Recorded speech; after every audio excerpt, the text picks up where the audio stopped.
Bonjour tout le monde, j'espère que vous êtes en forme. Dans cette vidéo, je vais vous dévoiler la méthode que j'utilise pour traiter mes emails de manière ultra rapide. Vous allez voir, ça permet de gagner un temps de dingue et d'atteindre le soir en sortant du bureau ce fameux état de inbox zéro. Pour les besoins de cette vidéo, je me suis chronométré à mon retour de vacances et j'ai réussi à traiter 407 emails en 37 minutes, ce qui nous fait à peu près du 5 secondes 15 par email. Alors je ne sais pas si c'est la même chose pour vous, mais moi en tout cas, le petit gmail.com dans la barre de recherche, je le tape beaucoup de fois dans la journée. C'est vrai qu'on passe énormément de temps sur nos boîtes mail. Selon une étude de McKinsey, on est en moyenne distrait toutes les 10 minutes par un email. Nous serions 70% à répondre dans les 6 secondes et 85% à répondre à nos emails dans les 2 minutes. Grosso modo, on passe à peu près 28% de nos journées sur nos boîtes mail. Et ces stats, en fait, elles décrivent un problème bien plus profond. En regardant autant nos emails et en répondant aussi rapidement à ces derniers, en réalité, on travaille en réaction par rapport à nos emails.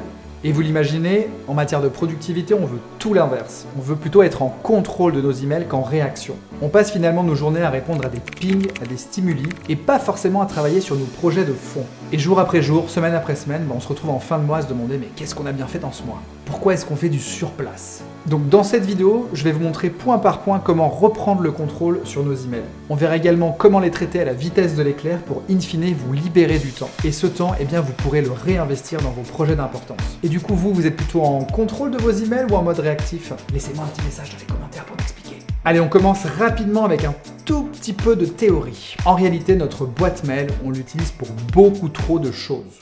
On lui donne beaucoup trop de casquettes. J'ai vu des personnes prendre des notes sur un brouillon email lors d'une conférence. Je connais beaucoup de personnes qui utilisent également leurs emails comme une to-do list, comme un système de stockage des documents, comme un outil de gestion de projet, comme un outil de gestion de photos, comme une liste de lecture. En réalité, l'email est un outil complètement nul pour gérer toutes les fonctionnalités dont je viens de vous parler. Et au plus on demande à l'email de prendre différentes casquettes, au plus on s'en mêle les pinceaux et au plus on y perd en productivité. En réalité, votre email ne doit servir qu'à une seule chose. Recevoir des signaux d'entrée, des inputs comme on dit en anglais, et les dispatcher, les transférer. Je vous explique. Si on schématise une journée de travail, il y a vous, vos projets, et généralement vous travaillez sur vos projets. Mais il y a également un monde extérieur.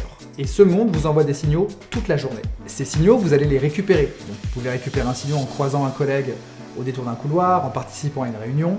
Mais aujourd'hui, on a également des outils qui récupèrent des signaux pour nous, comme WhatsApp, Slack, vos SMS et évidemment votre email. Et comme je vous le disais, le seul rôle de l'email, en fait, c'est de récupérer des signaux et de les dispatcher, de les renvoyer. Et ça, c'est un point qui est crucial. Traiter ces emails, ce n'est pas travailler sur ces emails. Traiter ces emails, c'est simplement réaliser cette action de dispatch, de transfert. Alors ces signaux, une fois qu'on les a reçus, on les transfère vers quoi? Eh bien, on va les transférer vers 4 principaux récepteurs. Et ces 4 récepteurs sont en réalité 4 applications que l'on va utiliser dans 4 cas bien précis. Alors, je vais vous lister les applications que j'utilise moi aujourd'hui dans ma façon de travailler, mais évidemment, vous pouvez utiliser d'autres applications, des applications avec lesquelles vous êtes beaucoup plus familier.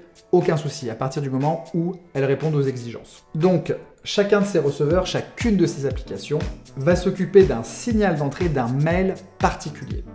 Vous allez voir, je vais vous illustrer tout ça. Alors, le receveur numéro 1, la première application qu'on va utiliser, c'est une application de gestion de tâches, ou de gestion de to-do. Moi, de mon côté, j'utilise Things sur Mac, c'est une application que j'adore, mais il existe évidemment d'autres applications de gestion de tâches. On peut penser à Todoist, OmniFocus, Asana, Trello, il y en a plein. Donc, quand je vais recevoir un email qui soit contient une tâche, soit me donne l'idée d'une tâche à faire, eh bien, je vais utiliser, je vous montrerai tout à l'heure comment on fait, je vais utiliser mon système de tâches pour s'occuper de ce travail. Mon deuxième receveur, donc ma deuxième application que je vais utiliser, c'est une application de liste de lecture. Moi, de mon côté, j'utilise Instapaper.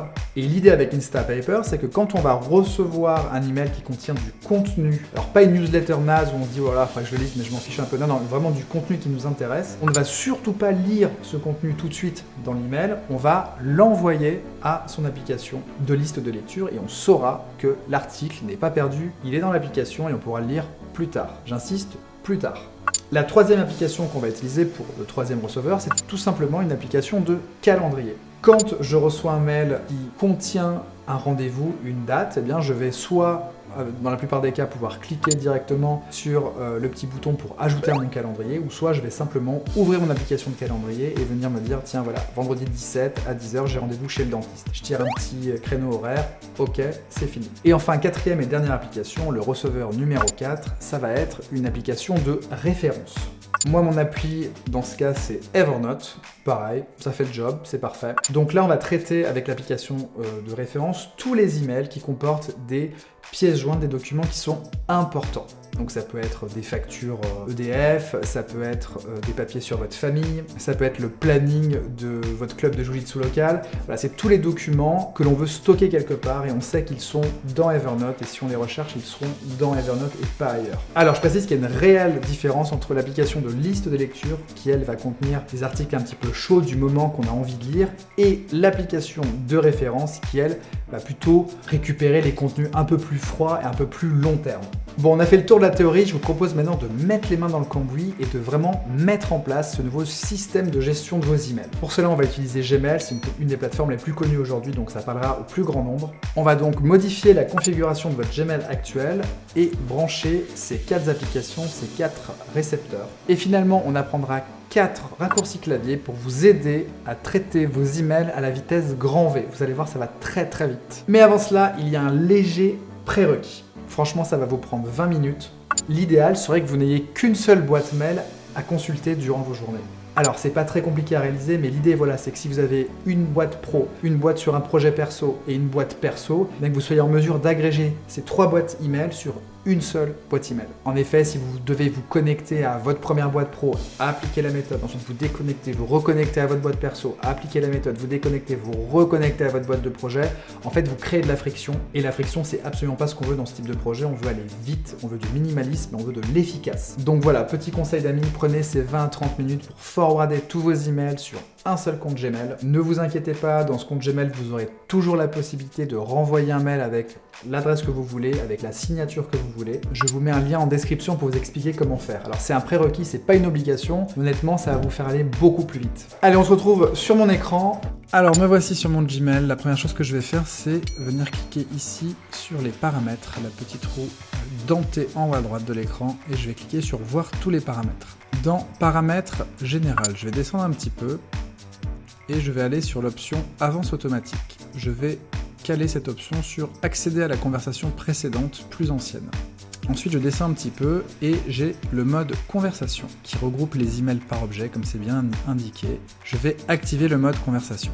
Je descends un petit peu, notification sur ordinateur, je vais les désactiver. Ensuite, en dessous, j'ai les icônes de suivi personnalisé. Là, je vais me mettre à une icône maximum. Les raccourcis clavier, je vais les activer. Et ensuite, je vais descendre un petit peu.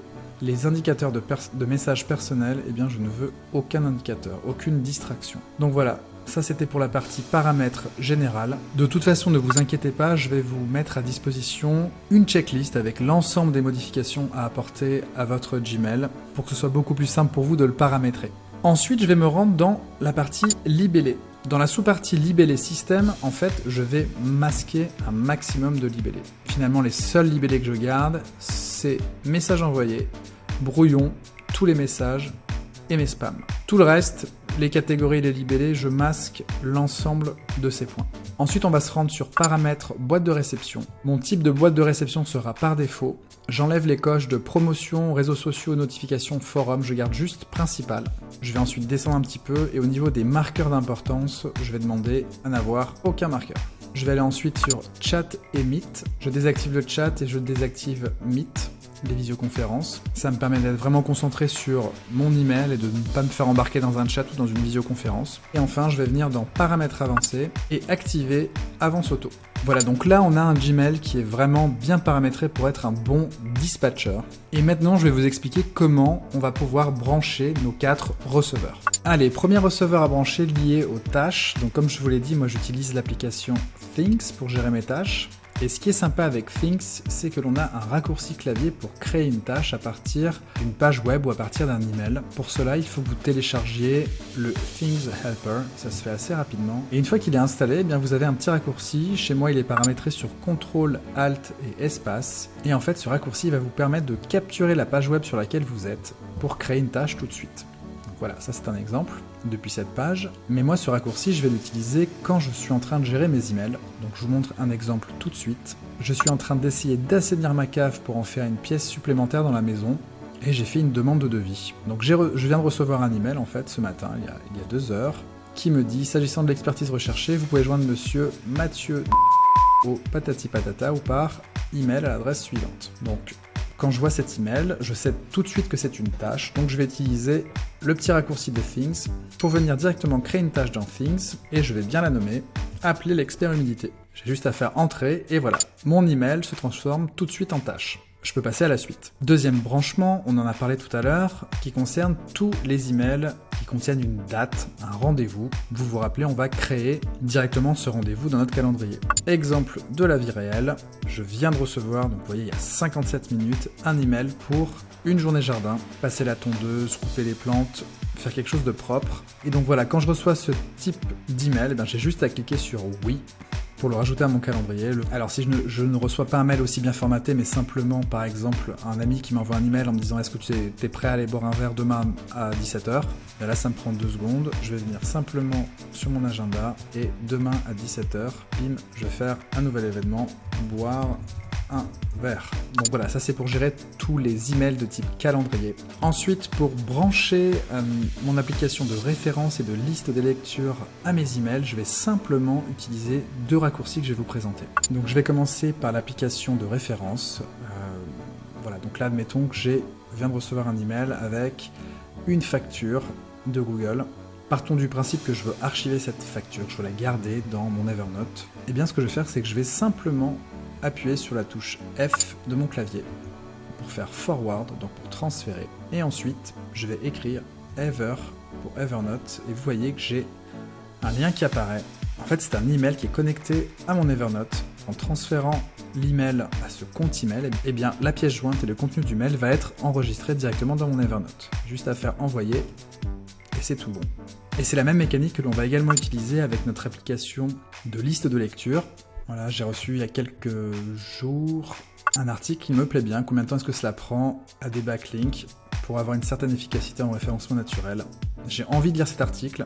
Plutôt que de le faire tout de suite, eh bien, je vais encore une fois appuyer sur F pour transférer cet email à ma liste de lecture. Et là, au lieu d'écrire Ever, je vais écrire Insta pour Instapaper. Et je vais l'envoyer. Si vous utilisez Evernote et Instapaper, vous trouverez dans la checklist que je mets à votre disposition des liens pour identifier ces fameuses adresses email de transfert et pouvoir faire comme moi, c'est-à-dire transférer vos emails hyper rapidement et savoir que les pièces jointes et les articles à lire sont enregistrés dans ces 2 applications. Alors voilà, maintenant je vais vous présenter votre nouveau workflow de travail sur votre email. Donc pour faire un petit résumé, on se rappelle que l'email reçoit un tas de signaux durant la journée et notre objectif du coup ce n'est pas de travailler devant nos emails mais plutôt de renvoyer ces signaux vers 4 applications. Une application de gestion de tâches, un calendrier, une liste de lecture et une application de référence. Vous verrez que 95% de vos emails peuvent être transférés vers ces applications. L'email devient une sorte de plateforme de passage, une plateforme de tri en fait. Et maintenant, je vais vous parler de ces fameux raccourcis. On en a déjà vu quelques-uns. Vous vous rappelez, on a le CTRL Alt espace pour créer une tâche. On a le F pour transférer nos emails directement dans ces 2 applications que sont Instapaper et Evernote. Mais mon objectif final, c'est que vous soyez en mesure de gérer vos emails vraiment sans toucher à la souris, juste à l'aide de votre clavier. Dans quelques instants, je vais vous faire un exemple en live. Mais avant cela, je veux que vous compreniez que ce que l'on va faire en fait, c'est que l'on va prendre email par email. Et pour chaque email, on va se demander, ok, est-ce que c'est une tâche? Si c'est le cas, on utilise notre raccourci. Est-ce que j'ai besoin de le lire plus tard ou de le sauvegarder pour une référence? Dans ce cas-là, on va utiliser le raccourci F. Est-ce que j'ai besoin d'archiver le message? Vous verrez que 60-70% des emails, en fait, on les archive tout de suite. Alors quand on archive un email, il disparaît des écrans, il n'est pas officiellement supprimé, mais on ne l'a plus en visu. Ou finalement, est-ce que j'ai besoin de répondre à cet email? Et si j'ai besoin de répondre, eh bien, j'utiliserai le raccourci R. Donc c'est grâce à ces raccourcis que l'on va pouvoir traiter les emails de façon extrêmement rapide, les envoyer dans les bonnes applications ou tout simplement archiver ou répondre à l'email. Donc maintenant qu'on a reparamétré votre Gmail et que vous avez bien compris l'intérêt de ces raccourcis, je vous propose de faire une démonstration en live. Je vais prendre 10-15 emails que j'ai dans ma boîte de réception et je vais vous montrer comment on les traite à la vitesse de l'éclair. Allez, on commence avec cet email facture manquante. Il me manque beaucoup de factures en mars, je ne veux pas me laisser déborder. On va faire par trimestre. Donc là, j'utilise mon raccourci Things, répondre à Carole pour les factures. J'appuie sur Entrée et mon raccourci maintenant c'est archiver avec E et ça passe automatiquement au prochain email. Bon, ça c'est un email promotionnel, ça m'intéresse pas, donc E, j'archive. Email promotionnel. Ça m'intéresse pas trop, j'archive. Un email sur le copywriting et l'intelligence artificielle, ça m'intéresse. Je vais donc faire F pour le transférer, Instapaper, entrée, c'est parti, et E pour l'archiver. Là on a un souci de facturation sur Facebook, je crée une tâche, régler le souci de facture sur Facebook Ads, entrée, E pour archiver. J'ai un nom de domaine qui expire dans 30 jours. Je crée une tâche. Renouveler le nom de domaine. Entrée, E pour archiver. Comme évoqué par le coup de fil, voici le devis pour votre véhicule. F, Evernote, hop, pomme entrée pour envoyer. Je vais également créer une petite tâche à ce sujet. Répondre, heure, E pour archiver. Hop, un devis pour une nouvelle porte. Ça, F, Evernote, j'envoie. Raccourci Things. Signer le devis. Hop, E pour archiver. Une facturation qui a été faite. R pour répondre. Merci beaucoup. Pomme E pour envoyer. E pour archiver. Hop, prochain email. J'ai prévu un créneau pour vous débriefer du call de demain. Voici le lien Zoom. R pour répondre. Ok, je serai là. Pomme entrée pour envoyer.